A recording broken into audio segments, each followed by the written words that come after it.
Hello স্টুডেন্টরা, tuition রুমে তোমাদের স্বাগতম। আজকে আমি ক্লাস 8-এর ইংলিশ পড়াবো, লেসন 7 এ কিংসের টেল। তোমরা ভিডিওটা প্রথম থেকে শেষ পর্যন্ত দেখবে।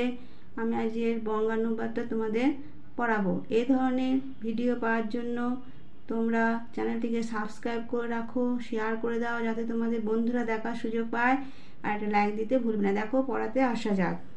Many hundred of years England was ruled by king called Arthur Pendragon. অনেক শত বছর আগে ইংল্যান্ডে শাসন করতেন এক রাজা যার নাম ছিল Uther Pendragon. The king who was friend and protector to all the people was fair to everyone. রাজা, যিনি তার সমস্ত প্রজাদের বন্ধু রক্ষক ছিলেন, প্রত্যেকের প্রতি নিরপেক্ষ আচরণ করতেন। The people of Britain lived in peace and happiness, tending their flocks and tilling their fields. ব্রিটেনের জনগণ তাদের পশুপালন আর জমি চাষ করে সুখে শান্তিতে বসবাস করত। King Uther Pendragon had married the beautiful Lady Goren and had a son. রাজা ইউথান পেন্ড্রাগন সুন্দরী মহিলা ইউগ্রেনকে বিবাহ করেন এবং তাদের একটি পুত্রও হয়। The child was the heir to the royal throne. এই শিশুটি রাজ সিংহাসনের উত্তরাধিকারী ছিল। The king and the queen died soon after the baby boy was born. শিশুটি জন্মানোর পরে রাজা রানী মারা যান। It was a difficult time. এটা খুব কঠিন সময় ছিল। Many of the kings of opponents মানে হচ্ছে প্রতিদ্বন্দ্বীরা were looking to seize the throne. রাজার প্রতিদ্বন্দ্বীদের মধ্যে অনেকে সিংহাসন দখল করার আশায় ছিল। King Arthur Pendragon and two wise councillors Merlin a prophet, দৈত্য বার্তা ঘোষণাকারী, প্রফেট মানে হচ্ছে দৈত্য বার্তা ঘোষণাকারী, and a magician and the brave knight sir Ulfius. রাজা ইউথার পেন্ড্রাগনের দুজন বিচক্ষণ পরামর্শদাতা ছিলেন মার্লিন ভবিষ্যৎবক্তা জাদুকর এবং সাহসী knight sir Ulfius. They were greatly trusted by the royal family. তারা রাজপরিবারে খুবই বিশ্বাসভাজন ছিলেন। When the king and the queen were no more. যখন রাজা রানী ছিলেন না the two councillors made sir Hector the trustworthy loyal subject of the king on a cold and windy midnight. তখন এক হিমেল ঝড়ো মাঝরাতে দুই পরামর্শদাতা দেখা করলেন রাজার অনুগত প্রজা বিশ্বাসী স্যার হেক্টরের সঙ্গে।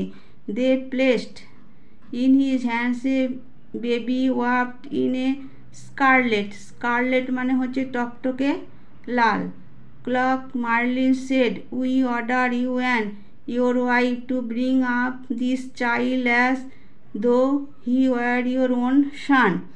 মার্লিন বললেন, তারা হাতে লাল কাপড়ে মোড়া একটি শিশুকে তুলে দিলেন।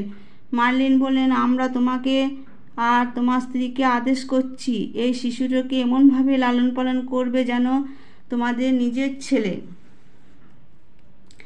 The boy is to be called Arthur. ছেলেটির নাম রাখা হলো আর্থার। স্যার উলফিয়াস বললেন, sir Hector being a trust knight মানে যোদ্ধা asked no questions and promised to obey his late king's councillor. Sir Hector একজন প্রকৃত নাইট হওয়ার সুবাদে কোনো প্রশ্ন করলেন না এবং তার প্রয়াত রাজার পরামর্শদাতাদের আজ্ঞা মেনে চলার প্রতিজ্ঞা করলেন। ভিডিওটা তোমরা প্রথম থেকে শেষ অবধি দেখো, নাহলে বঙ্গানুবাদটা বুঝতে পারবে না। As Merlin and sir Ulfius had feared trouble broke out in Britain after the passing away of the king. Merlin ও তার স্যার উলফিয়াস যেমন আশঙ্কা করেছিলেন, রাজার মৃত্যুর পর ব্রিটেনে অশান্তি শুরু হলো। দ্য ব্যারন্স মানে হচ্ছে অভিজাত ওয়ার ফাইটিং অ্যামাং themselves and plotting to capture the thrown.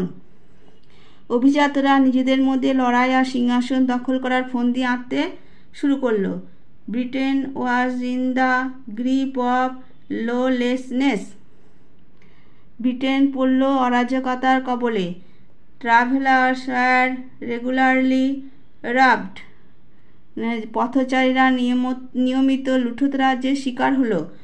The peasants were unhappy. গরিব কৃষকরা ছিল অসুখী। এটাই ছিল এ কিং টেলসের বঙ্গানুবাদ। তোমরা তোমাদের বইটা বার করবে, আমার ভয়েস শুনে শুনে বঙ্গানুবাদটা করে নেবে ভালো করে, না করলে প্রশ্নগুলো তোমরা করতে পারবে না।